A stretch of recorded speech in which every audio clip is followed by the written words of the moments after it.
Numbers chapter 11. Now the people complained about their hardships in the hearing of the Lord, and when he heard them his anger was aroused.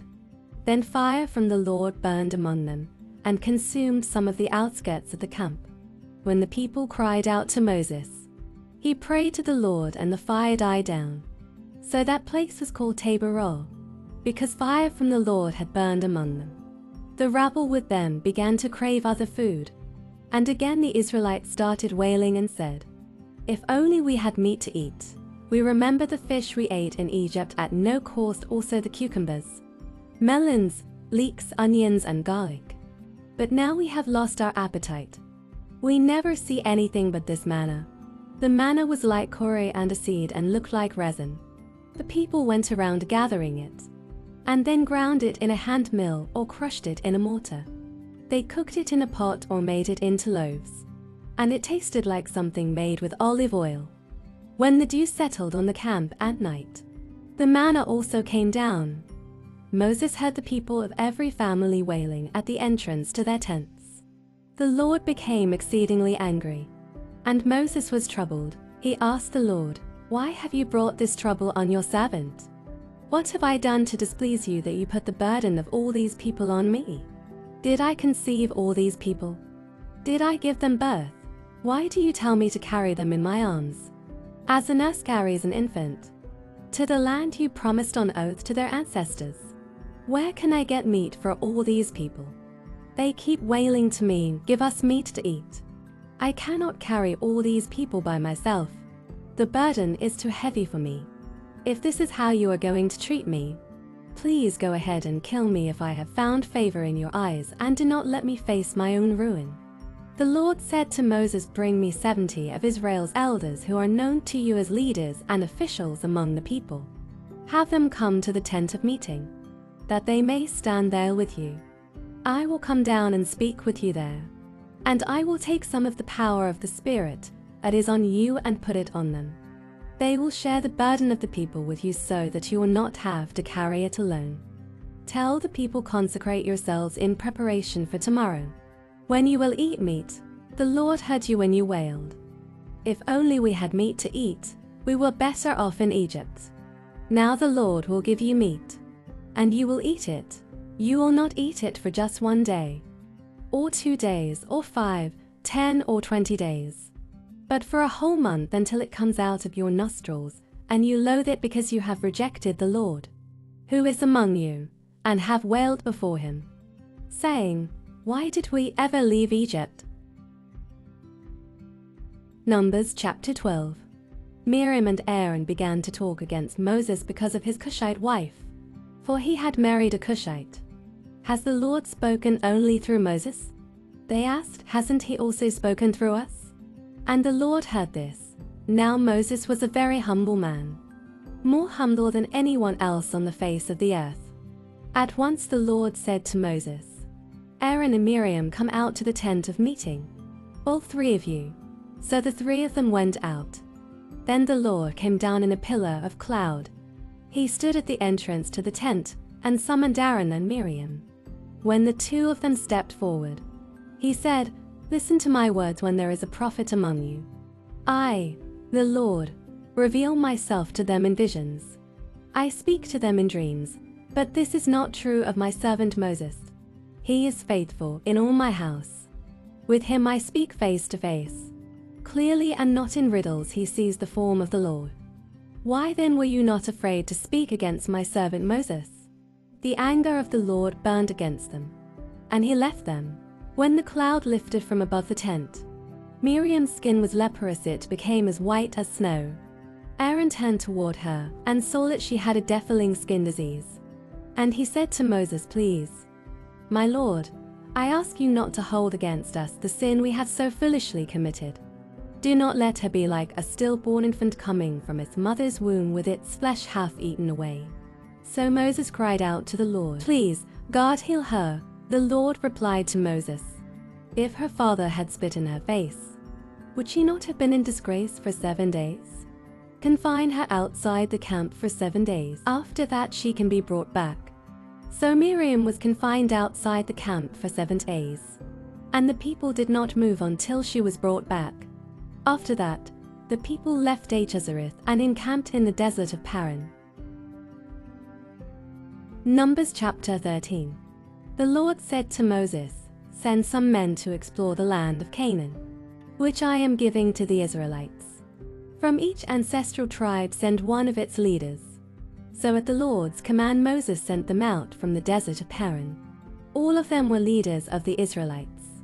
These are their names from the tribe of Reuben: Shammam son of Acher from the tribe of Simeon, Shaphat son of Hori from the tribe of Judah, Caleb son of Jephunneh from the tribe of Issachar, Igal son of Joseph from the tribe of Ephraim, Hoshea son of Nun from the tribe of Benjamin, Palti son of Raphu from the tribe of Zebulun, Gadiel son of Sodi from the tribe of Manasseh, a tribe of Joseph, Gadi son of Susi from the tribe of Dan, Amiel son of Jem-Olai from the tribe of Asher, Sether son of Michael from the tribe of Naphtali, Nobai son of Eopishi from the tribe of Gad, Joel son of Maki.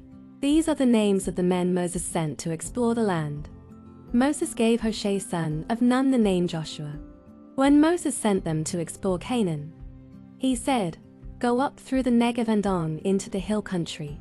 See what the land is like and whether the people who live there are strong or weak, few or many. What kind of land do they live in? Is it good or bad? What kind of towns do they live in? Are they walled or fortified? How is the soil? Is it fertile or poor? Are there trees in it or not? Do your best to bring back some of the fruit of the land." It was the season for the first ripe grapes. So they went up and explored the land from the desert of Zin as far as Rehob. Toward Laban-Hamath, they went up through the Neged and came to Hebron, where Ahim-En, Shishai and Talmai, the descendants of Anak, live. Hebron had been built 7 years before Zoan in Egypt. When they reached the valley of Eshcol, they cut off a branch bearing a single cluster of grapes. 2 of them carried it on a pole between them, along with some pomegranates and figs.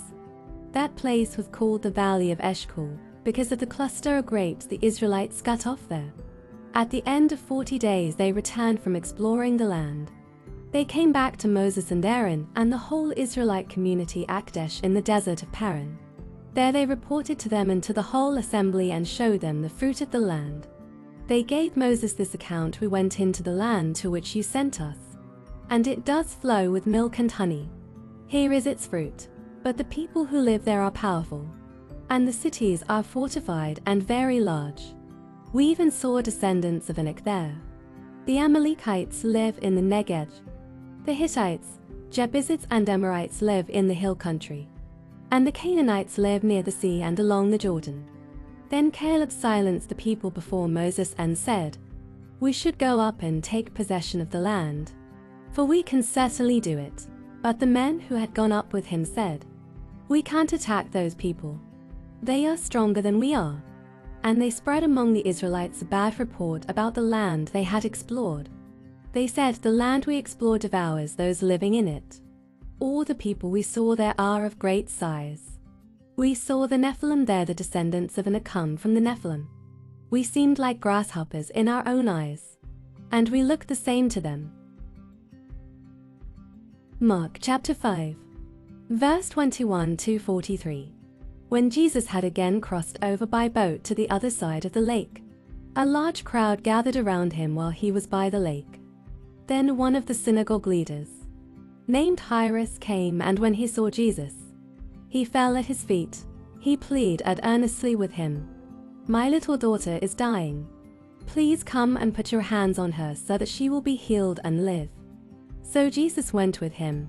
A large crowd followed and pressed around him. And a woman was there who had been subject to bleeding for 12 years. She had suffered a great deal under the care of many doctors and had spent all she had. Yet instead of getting better, she grew worse. When she heard about Jesus, she came up behind him in the crowd and touched his cloak, because she thought, "If I just touch his clothes, I will be healed." Immediately her bleeding stopped and she felt in her body that she was freed from her suffering. At once Jesus realized that power had gone out from him. He turned around in the crowd and asked, "Who touched my clothes?" You see the people crowding against you." His disciples answered, "And yet you can ask, 'Who touched me?'" But Jesus kept looking around to see who had done it. Then the woman, knowing what had happened to her, came and fell at his feet and, trembling with fear, told him the whole truth. He said to her, "Daughter, your faith has healed you. Go in peace and be freed from your suffering." While Jesus was still speaking, some people came from the house of Jairus, the synagogue leader. "Your daughter is dead." They said, "Why bother the teacher anymore?" Overhearing what they said, Jesus told him, "Don't be afraid. Just believe." He did not let anyone follow him except Peter, James, and John, the brother of James. When they came to the home of the synagogue leader, Jesus saw a commotion with people crying and wailing loudly. He went in and said to them, "Why all this commotion and wailing? The child is not dead but asleep." But they laughed at him.